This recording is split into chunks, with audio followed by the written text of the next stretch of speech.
কুত্তা হয়ে গেছে সব কটা, যাদেরকে এই পাগলা কুত্তার মতন ছেড়ে রেখেছে, এদেরকে রাস্তায় সারদাতে চুরি করেছে নির্লজ্জ বেহায়া একটা রাজনৈতিক দল মুখপাত্র করে ওই বসিয়ে রেখেছে।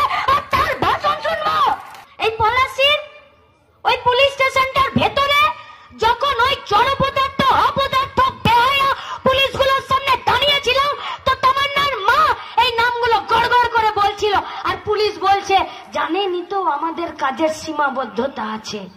লজ্জা করে না বেহায়াগুলো কোথাকার? আমাদের পয়সায় খাচ্ছ, আমাদের পয়সায় পড়ছো, আর মোলান্নিকে বোম উদ্ধার করতে তোমার বাপের পেটে ভরছে। ছেড়ে রেখেছ এই পাগলা কুত্তাগুলোকে রাস্তাতে,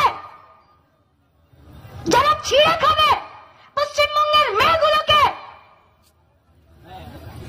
কোন রাজনীতি,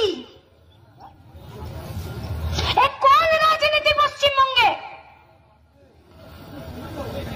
যে রাজনীতিতে এখন মোলান্দি থেকে বেরিয়ে আসছে, তা একজন বয়স্ক লোক কাচের উপরে দাঁড়িয়ে চোখের জল ফেলছে আর বলছে এই গাওয়ালরা তার পাটাকে এমন ভাবে আক্রমণ করেছে যে পাটা কেটে বাদ দিতে হয়েছে।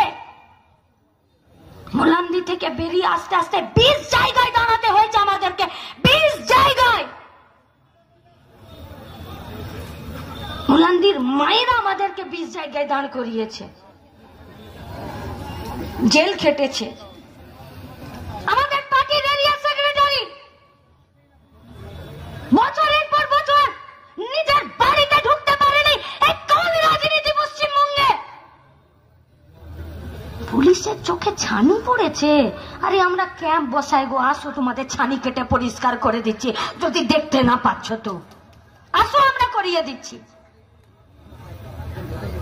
পুলিশ দাঁড়িয়ে নির্লজ্জ বেহায়ার মতন বলছে যে মোলান্দিতে কেউ ধোয়া তুলসী পাতা নয়। তার মানে তুমি জানো যে মোলান্দিতে কেউ ধোয়া তুলসী পাতা নয়, তাহলে তুমি দিদিমণির বাড়িতে খিচুড়ি পরিবেশন কেন করছিলে? মোলান্দিতে তুমি গুন্ডাদেরকে ধরছিলে না কেন? কেন ধরছিলে না? নাকি পুলিশের কাজ শুধু রাস্তায় গাড়ি দাঁড় করিয়ে টাকা আদায় করা, এর বাইরে পুলিশের আর কোনো কাজ নেই? কোনো কাজ নেই।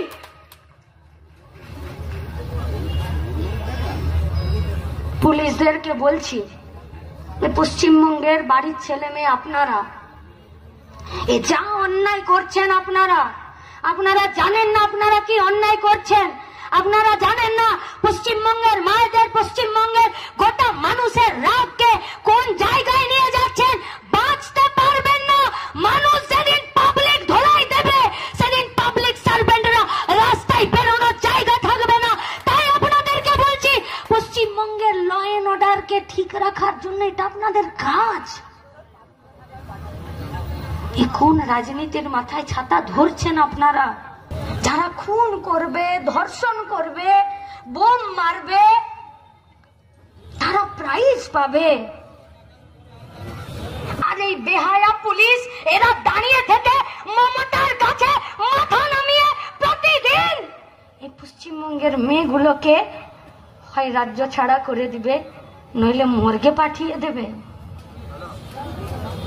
এই মেয়েকে চেয়েছিলেন নাকি আপনারা? বাংলার এই মেয়েকে চেয়েছিলেন? এই মেয়েকে? এটা রাজনীতি না, এটা গুন্ডারাজ। এটা রাজনীতি নাকি এটা গুন্ডারাজ? তুমি ভোটে জিতেছ বলে তুমি যা খুশি তাই করতে পারো না, করতে। বাঁচতে হবে, বাঁচতে। একটি মেয়েকে 3 জন মিলে তোমরা রেপ করে দিলে স্কুলের ভেতরে, কলেজের ভেতরে। কোথায় যাব পড়তে গো? কোথায় যাব ডাক্তার দেখাতে? কোথায় মায়ের হাত ধরে রাস্তায় দাঁড়িয়ে কোন একটা রাজনৈতিক দলের মিছিল দেখবো? কোন রাজনীতি যা বাড়িতে বাড়িতে বোমা তৈরি করে?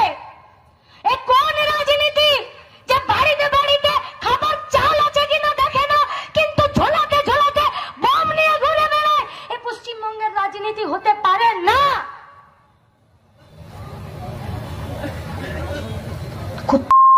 হয়ে গেছে সব কটা, যাদেরকে এই পাগলা কুত্তার মতন ছেড়ে রেখেছে এদেরকে রাস্তায়।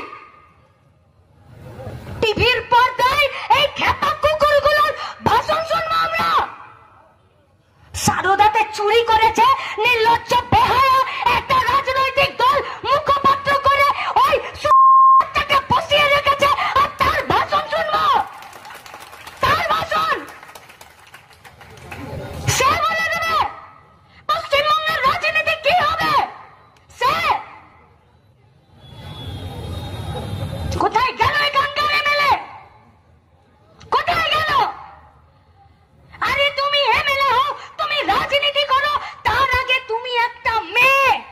কেন তোমার বুকে সৎ সাহস হচ্ছে না তেমন্নার মায়ের মুখের সামনে দাঁড়াতে? তোমার অন্তরাত্মা তোমাকে বাধা দিচ্ছে। তোমাকে চ্যালেঞ্জ করলাম, তুমি মোলান্দি গায়ে তুমি পা দিতে পারবে না, যতই তুমি জিতে যাও। পারবে না, তুমি দিতে পারবে না পা।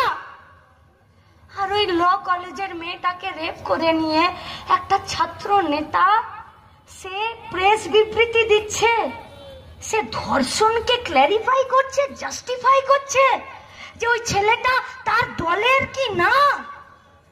আরে আমাদের রাজ্যে ছাত্র রাজনীতির ইতিহাস এটা নয়।